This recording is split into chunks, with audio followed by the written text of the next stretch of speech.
Friends मु अच्छे Abika eighty महापुरुष अरक्षित दास सतंग पीठ जाजपुर जिला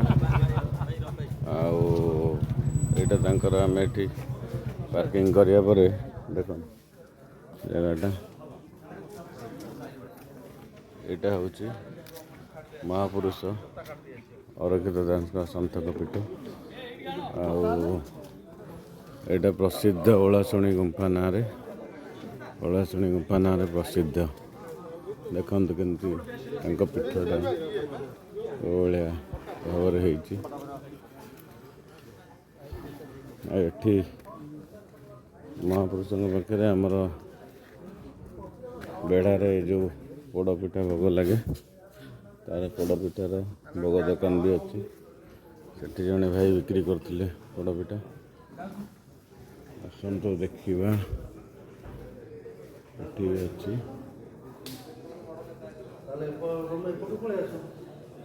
सब कारुकार्य चैतन्य राधाकृष्ण आ भीतरटा बहुत बढ़िया है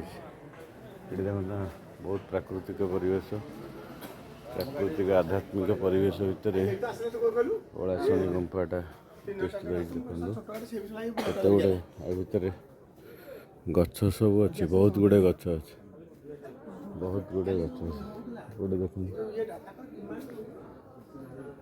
देख बाटा आसतु भितर दर्शन करिए सब जिनस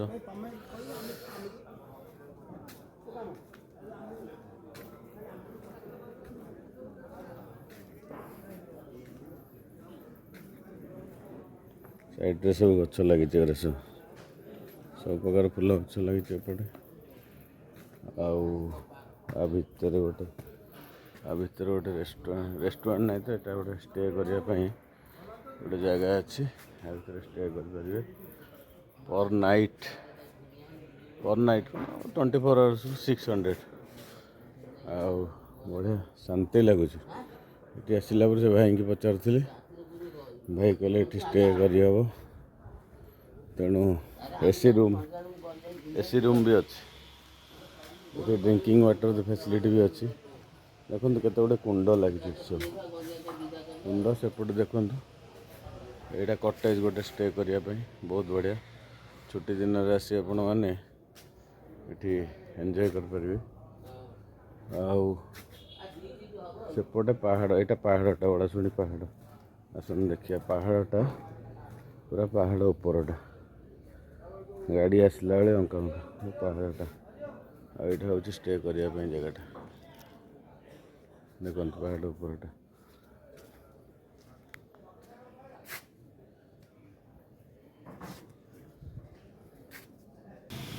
यहाँ ओलाशुणी गुंफाटा जाजपुर सेपटा केन्द्रापड़ा हाईवे को गले कटक रोड तेणु त्रिवेणी संगम तैयारी आस मंदिर देखिए मंदिर भीतर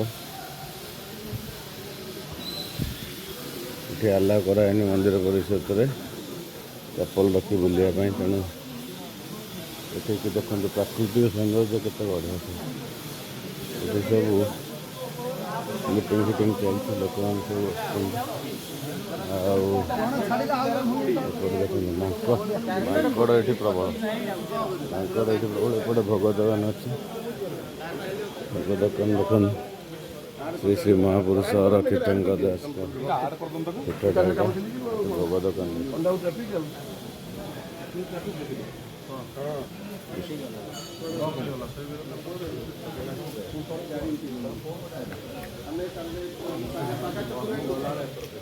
ये जहाँ मनस्कामना करेंगे ये बांधि पारे गछ मूल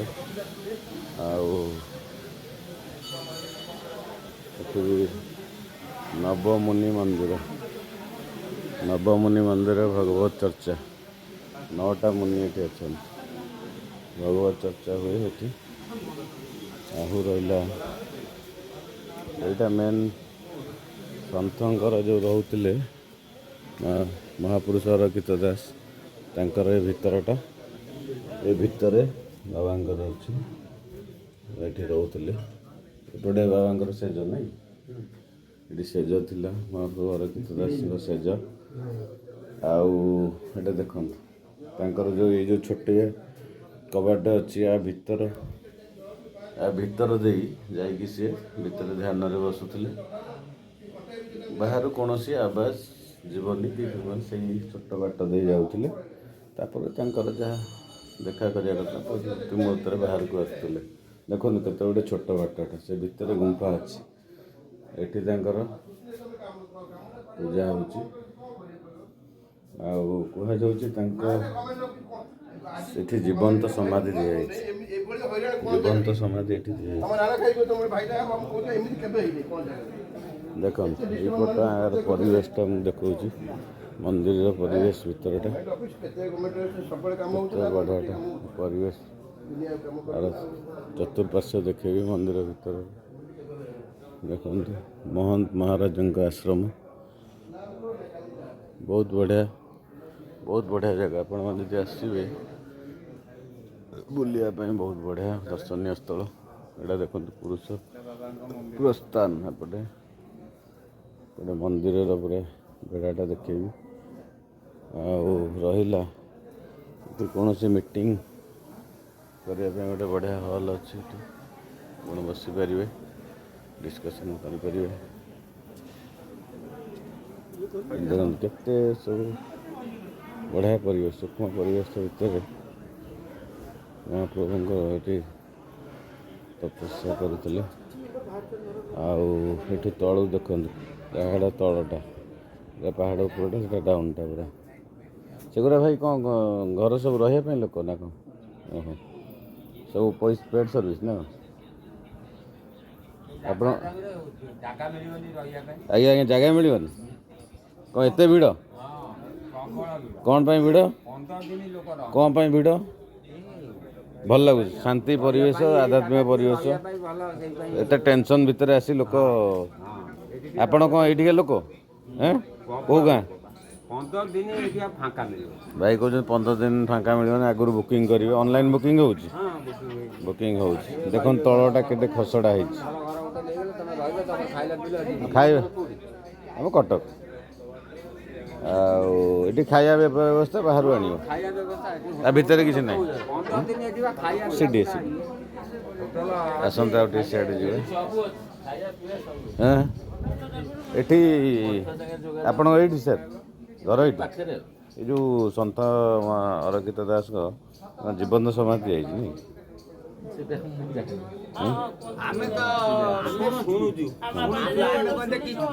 ସେ କ'ଣ ଭାଇ ଜଣେ କହୁଥିଲେ ତାଙ୍କ ଯେଉଁ କେଶ ଗୋଟେ ଜାଗାରେ ରଖେ, ସିଏ ବଢ଼ୁଛି।